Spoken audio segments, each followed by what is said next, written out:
All right, all right, all right. Top of the morning to you guys, beautiful people. Yep, it's burnt toast and coffee time. First, let me start off by saying we're sorry that we haven't posted in maybe a week or so by now. And that's because, you know, we got a little bit busy, a little bit caught up with the new job, and then we had a few catering orders in there. And then the last couple of days, old cold bug jumped on me, and it had us down for a while. Actually, I'm just getting my voice back now, and still got a little sniveling going on, but you know, we're here now, and that's what's important. But in being down, I was trying to come up with a topic that we could elaborate on and get into some meat of why we're here. And the wife came and she gave me a thought which turned out to be pretty awesome. And that was the fact that you guys know me as Mr LVAD Dave. That's who I am now. But she was saying, how did you get here? And I was, wow, never thought about that. How did we get to Mr LVAD Dave? Because at first I was just Big Dave. But see, now it's somebody else. Now it's like, wow, that's really a good thought. So that's where we're at. We're going to explain or share with you guys how we became Mr LVAD Dave. And if I think back, I would have to say it may be about a good 10, 11 years now when we got the first sign that there was a problem. And I'm Big Dave. I'm drinking, smoking cigarettes, getting high. You know, I'm doing what I'm thinking is living. I'm doing me. And it was one night, you know, we was partying and I blacked out. At least that's what I thought I did. I thought I blacked out. And you know, when I came to, the young lady I was with, she get up, come on. And me being dumb, I'm thinking, wow, that was a good one. Let me get another one. Right. So we really didn't think that there was a problem.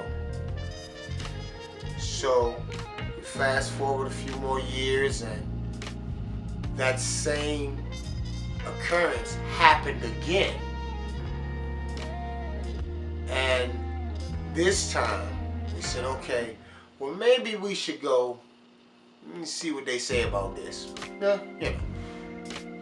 We go to the doctor, and the first thing this doctor says to me is, how you doing, sir? My name is Dr. So-and-so, and it's a pleasure to meet you because I was never supposed to meet you. And I'm sitting there looking at this guy like, what are you talking about? And he goes to explain the fact that those occurrences that I thought were blacking out was actually my heart stopping. And that was like, wait, what? Whoa, hold on, what are you talking about? So then he explains to me that, you know, I have an enlarged heart with an irregular heartbeat. Now at the time, no, none of this made any sense. And I'm like, you know, there's nobody in my family has any issues with their heart. Where is this coming from? But see, then I'm thinking, nobody in my family get high, but I do. So maybe that is what took me to this place. So I'm like, okay. He said, well, I can't let you go home. And me being the typical man, like, what do you mean you can't let me go home? It's not your choice. No, it is my choice. He said, because the condition that your heart is in, I could be held liable if I let you leave without offering or explaining to you this device that we need to place in your chest. And I'm like, device? What are you talking about? And he says, well, it's a defibrillator. What does it do? What does it do? He said, well, in your case, the defibrillator would give you a little shock, which is therapy. It will shock your heart if your heart starts beating too fast, if your heart slows down, and if your heart stops. It would, you know how you see the on TV with the two pedals and it's in clear, boom, boom. I'm like, yes, sir. He said, that's the shock that you would get to get your heart going again. And I'm sitting there like, are you for real right now? And he's like, yes. Now, mind you, at the time, I think it was about 3 days before Christmas. And he said, well, I've already made arrangements with the emergency room, with the operating room. We have a room reserved, and we're going to do this first thing in the morning. All I need you to do is sign the papers. And I'm like, wait a minute, hold on, this is going a little too fast, man. I got to call people and let folk know what's going on, my family or something. And he said, well, yeah, you have time to do that, but, we can't let you go home until this is done. And it's really a very invasive procedure, but you do have to go be put to sleep, and it will be best if you got family here. So, long story short, we had the procedure done. Now, this was working fine, along with the diuretic that would take the fluid off of me. Because, now we know we have that congestive heart failure thing as well. So, we thinking we okay, and all right, let's keep this thing moving. Fast forward, I would say 5 years ago now. Yeah. The wife, myself, my brother and his wife, and the newborn baby, my new nephew, we're up having breakfast. Family, we laughing and joking and playing with the baby, having a good time. And after breakfast, me being the chef, I'm always thinking something. So I said, you know what, hey, let's do some chicken fajitas for lunch. That sounds like something different, something nice. And everybody was like, yeah, okay. So me and the wife, we stayed behind. We was cleaning up the kitchen and getting the chicken. I wanted to marinate the chicken. So we just stayed behind and we're talking. I'm leaning on the breakfast bar in the kitchen and just sharing with the wife while she's marinating the chicken. And my heart took off. Now, this was one of them takeoffs that I've never experienced before. So when it did, I stood up and I called my wife's name twice. And that was all I remember. And when I came to the same scene, I'm laying on my back, looking at the ceiling in the kitchen, but this time I'm laying in a puddle of my own urine. She's grabbing my hand, talking about, baby, come back, don't go. And by this time, my brother and his wife runs down, they're in the kitchen, and he's asking what happened. And at the same time, actually, I'm asking what happened. My wife, she's hysterical, she's crying and hollering and screaming, and I look at my shirt, because I had a white t-shirt on and it had her fingerprints on there because she was marinating the chicken, and I'm thinking, I done got shot. I just didn't know what to think. And, it was then my brother was like, okay, come on, get up. He snatched me up off the floor, and we all knew that, we got to get to the hospital. My brother, being a police officer, he knew you lose body fluid, something major happened. So, off to the emergency room we go. So now we're at the emergency room, and the doctor comes in and he says, this is after they got the paperwork or the data off of my defibrillator, because I thought the defibrillator did not do what it was supposed to do. So he came in and he said, hey, hi, my name is Dr. So-and-so, and it's a pleasure to meet you, because I never was supposed to meet you. Now in my mind I'm thinking, hey, you know what, I heard this before the same way. Then he looks at my wife and says to her, ma'am, from what you described happened today in that kitchen, the best thing I can do, or the best assumption that I can come up with, is the fact that your husband is not supposed to be sitting here talking to me right now. So we're both looking at him like, what are you talking about? And he said, he had what we in the medical world call as the widowmaker, which means he had a massive heart attack. And actually he was dead before he hit the floor. Now, of course there was a hush in this room. And I'm sitting there, I look over at her, she's crying. I'm confused. And the doctor is saying, I can't let you go home. We're waiting on a cardiologist specialist from Hershey Medical Institute to call us. And we're going to transport you there. And I'm like, wait a minute, hold on. What do you mean you're going to transport me? Yeah. I'm thinking, well, let me go home and get some clothes. No, we can't let you go home. He said, that's how serious this is.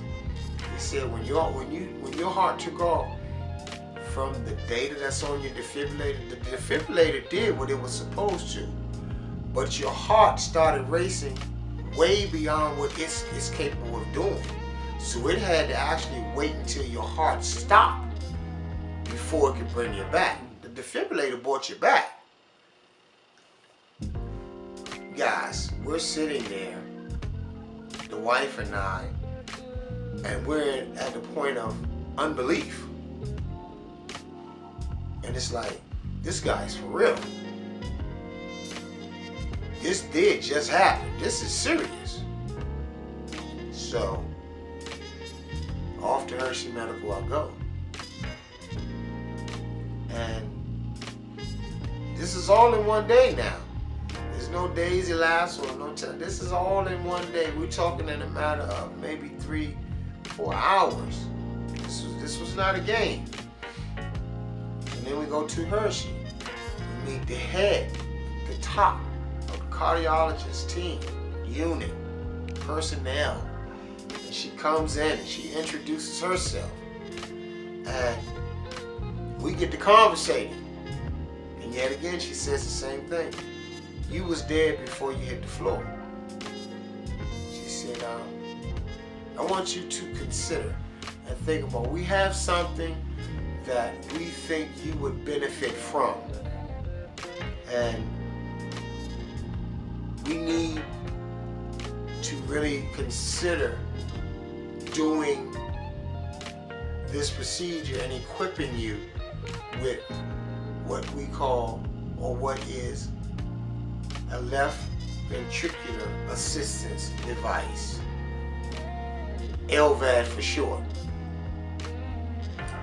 And we need to basically make a decision, because if you were to have another episode like you had, there may be a chance that you won't make it back from that one. So let me give you time to talk it over with your wife, and then we'll talk tomorrow. But for right now, just relax and get comfortable.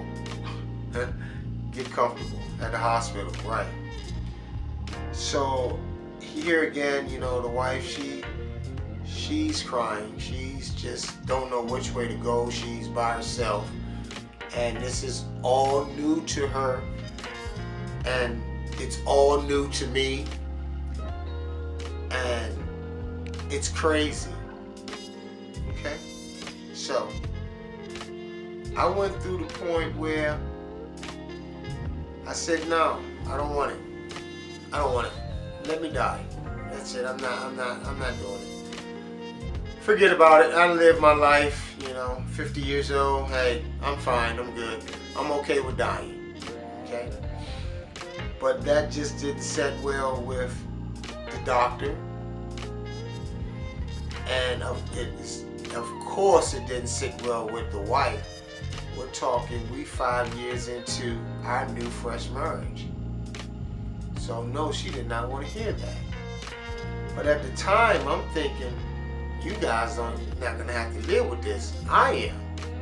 So, no, forget about it. Fast forward it. After some heart searching, and after that divine revelation, you see, I've always been a believer, always believed in God. No one could ever take that from me, even when I wasn't doing what I was supposed to. And I didn't think he was hearing my prayers anymore, but he was. And he sent my answer by way of a Catholic nun who just popped up in the room to visit. She knew I was Christian. She knew I was not a Catholic. But she clearly said she had a message. She said I had been seeking an answer and she had it. And basically she said, you know, God said have the procedure. This is not for you. It's for others. So that's your answer. And then this nun just disappeared, guys. Poof, she was gone. That was it. So, okay. We had the procedure done. Now, my heart doctor did not promise me I would have long life. Yeah. She promised me I would have a better quality of life than what I was experiencing. And I could sit here and say the things I regret and all of that good stuff, but not, because I don't regret anything. Yeah, there's some things I miss. I miss taking a shower. We going on 4 years now. I haven't had a shower. But thank God I got a wife that'll let me know if I'm stinky. I haven't been stinky. I mean, you know, you work with what you have. And I miss going to the swimming pool. Yeah, because you can't get in that water with an LVAD. A couple of summers ago, me and the wife, we took and stole off, and her and I just made a little road trip and went to the beach. I had to sit on the sand and watch her enjoy the water because I can't get in the water. So it's things that I miss, but I don't regret. And that's the difference. No regrets. It's hard. It's a challenge. It's a new normal. It's all of the above. But I'm here. I'm sharing with you guys. I'm happy. Along with the fact that I'm still alive. That's pretty amazing to me. And that's how I became Mr. LVAD Dave. I'm happy. I'm so grateful. Something that started off, I would say almost 11 years ago, has brought me to date, has given me a new name, has given me a new outlook. I'm not Big Dave no more. I'm now Mr. LVAD Dave. It's given me new experiences. It's given me the opportunity to share with someone else. And basically, I'm happy. Overall, it's just amazing how something so traumatic can turn out to be something different, and that's what the Bible speaks on. Something that the enemy, he set it out there to hurt you, it turned out for some good. And right now the good is, man, I've been through so much and in a really short period of time. But what you see in front of you now, it's not what I was some years back. And we're going to get into that. I'm going to continue to bring you up to date. The next part is, I guess we'll say it'll be part 2.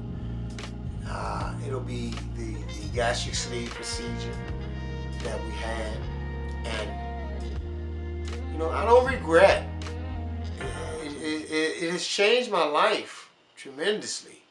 Everything about my life, my normal, has changed. And I'm okay with that. I'm okay with that. You know, so you guys just hanging there with me. Like, share, subscribe. Hey, spread the word. Maybe you know someone, a friend, a family member, co-worker who has a family member that may be battling some issues. It don't have to be the issues that I have. I mean, if nothing else, just to maybe if they just need some uplifting. Something, sometimes, you know, when we hear about other people's struggles, that makes our struggles don't look that bad. So maybe if my struggling, what I went through, it'll make them say, well, hey, my stuff is not really that bad. Then that's the reason I want them to subscribe. That's the reason I want them to keep coming back, because it's not. It is, no matter how bad we might think it is, there's still some light, some good in it. So tell that person, or share this with that person. Y'all keep coming back, because I'm gonna keep sharing. If you got any comments, leave the comments down there, my email address. Hey, I'm here. I'll answer questions if I can. I'll let you know. The best thing I can do is share what I went through. And it's pretty amazing. And that's all I want to do is share. So, like, share, subscribe. Keep coming back. Hey, God bless each and every one of you guys. Peace.